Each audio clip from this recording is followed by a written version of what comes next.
Okay, so we're looking at geometric sequences and series. We've just had an example of one. We're just going to look at the formulae for geometric sequences and series. Before we do that, just remind ourselves of the formulae for arithmetic, which are separated by a common difference.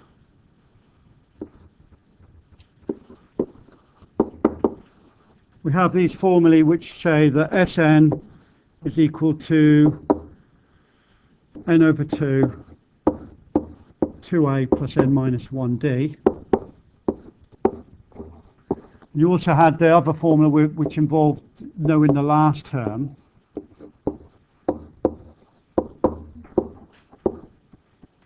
And you had a UN formula as well, which was something like this.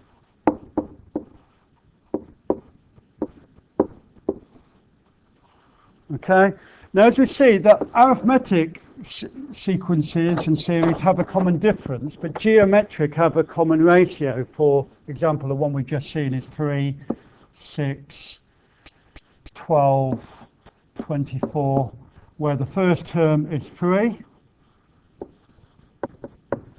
and the common ratio is 2. Because each term is times 2 from the one before. So that's what we mean by a geometric series or sequence. Now the formulae for geometric, which we're going to go and show why they work in a moment and do an example of how the formulas work, they are given in the formula book.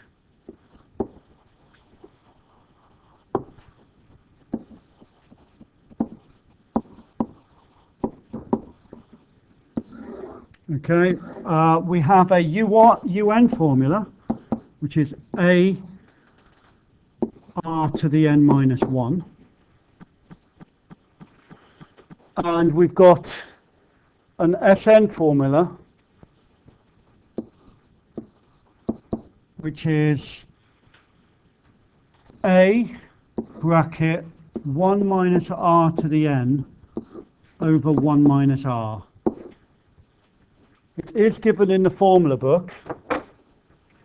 Sometimes it's easier to reverse these two around, but that version is not given in the formula book. So sometimes it's easier to write our formula the other way around.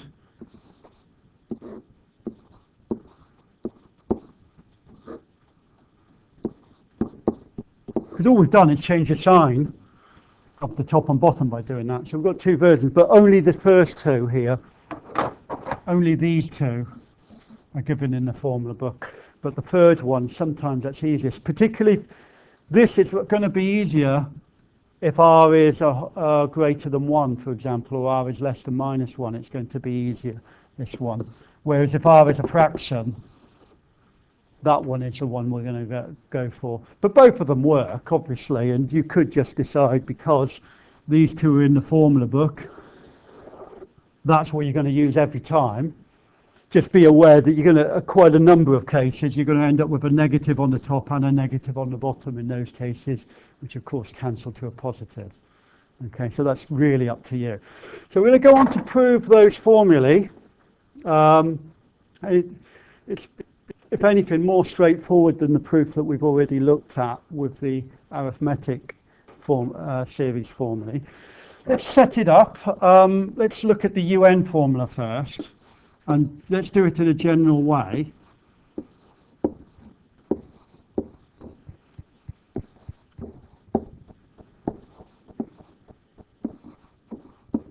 Okay, probably gone much further than I needed there, but it's got to UN. We're calling A our first term. Okay. A is our first term. If R is our common ratio, our second term is going to be AR. Okay, AR. And our third term will be AR times AR, AR squared. And so on.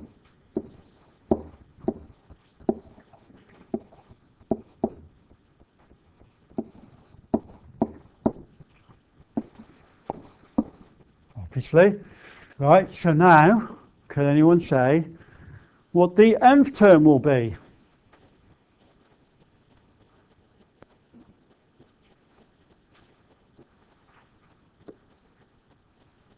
It's going to be n minus 1, because you can see that this number here is always 1 more than the number here. Or the number on the bottom is always 1 less than the one on the top. So if we've got 7, it's 6. If we've got 6, it's 5. If we've got 5, it's 4. So therefore, if we've got n, it's n minus 1. Okay? So I think we've got a pretty convincing argument for our UN formula. UN is equal to AR to the n minus 1. Okay? So that works out quite straightforwardly. So then, let's look at the SN formulae. Let's put that example down from the I had there before. Okay, let's look at the SN. So we have SN. Again, we're doing it in a general way. First term is A, but now we're adding the terms. It's a series.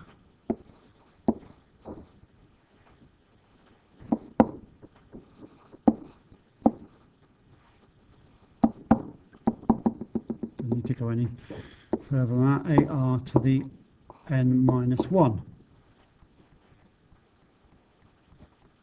Right, and what you have to remember to do this is a little trick to it, a bit like there was a trick to the arithmetic, in the sense you just got to remember the little trick, but you don't necessarily need to remember this line for line. What we do is we times this series on, this is basically an equation, we times it by r on both sides. If I times it by r there, I'm going to get r Sn. What would the first term, if I multiply it by r, be? AR. Now what I'm going to do is write it one along, because it's going to line up like that, isn't it? Because you're going to have AR, and the second term will be AR squared, and the third term will be AR cubed. And then we're going to obviously end up with an ARN minus 1, but will that be it? Or will there be anything else? Will there be one final term? In other words, what would happen when I multiply this term by r, the last term?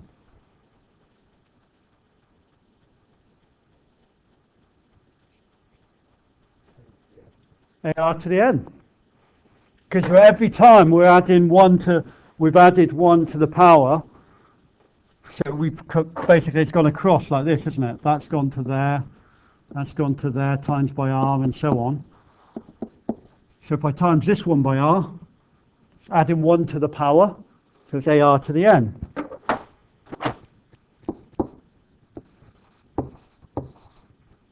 Okay? Right, now I'm going to subtract them. So this is a little trick you have to remember. Subtracting them,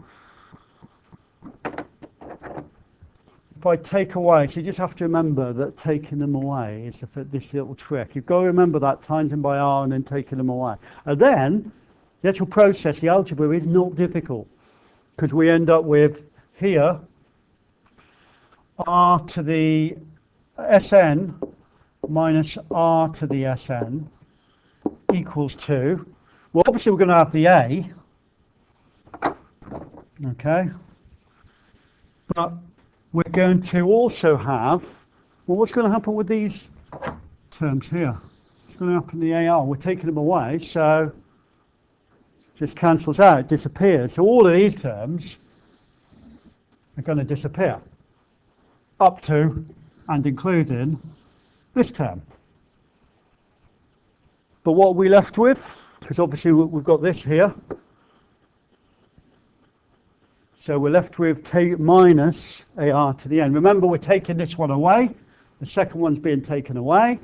So that's minus AR to the n. Okay, so then we've got, now we're nearly there, because we can factorize, and we've got Sn 1 minus r and we've got a bracket 1 minus r to the n. If I write it over here, that gives me the formula I asked to prove at the start, which is a bracket 1 divided by 1 minus r on both sides, which is the formula that's in the formula book that we've just shown quite nicely why it's true. It's always nice to see where things come from, and you could be asked to do that in the exam anyway. Okay, so here's an example of an arithmetic geometric series, and we're using these formulas to find the 10th term and the sum to the first 10 terms. I'm surprised how big these numbers get, by the way, because one of the features of geometric series is that the terms, particularly if R is quite big, but even if it isn't that big, eventually the terms get enormous.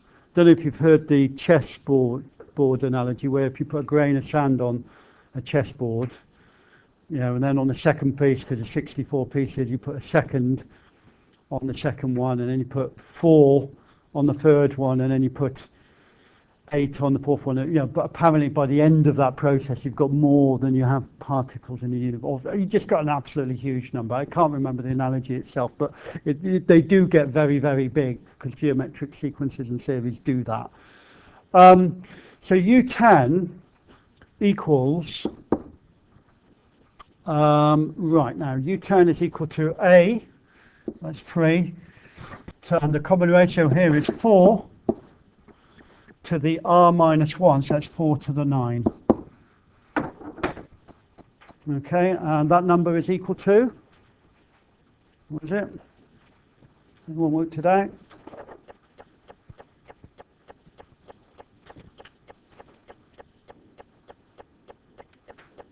Three times 4 to the 9.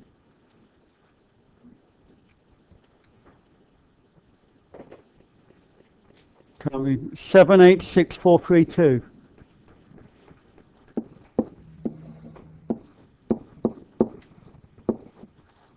You get that? Definitely need a calculator there, don't you? Take a while to do. Right, so then S10.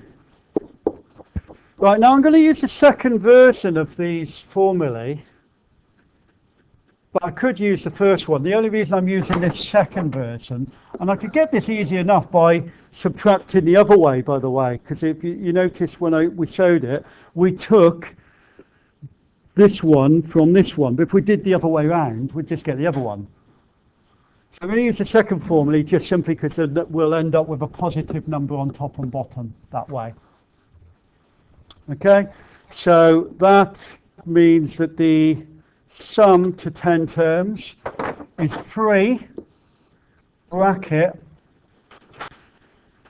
r to the n, so that r is equal to 4 here, and this time it's n, so it is 4 to the 10 minus 1 over 4 minus 1. I'm seeing actually, first thing I'm seeing there, by the way, is I'm not going to have to work the 3 out or the 3 there. Those two can cancel. And we end up with 4 to the 10 minus 1, which is going to be pretty enormous. Okay, my calculator isn't working, so it's 4 to the 10 minus 1. Pretty big number. Well, we're over 1 million already, so that's equal to 1048575.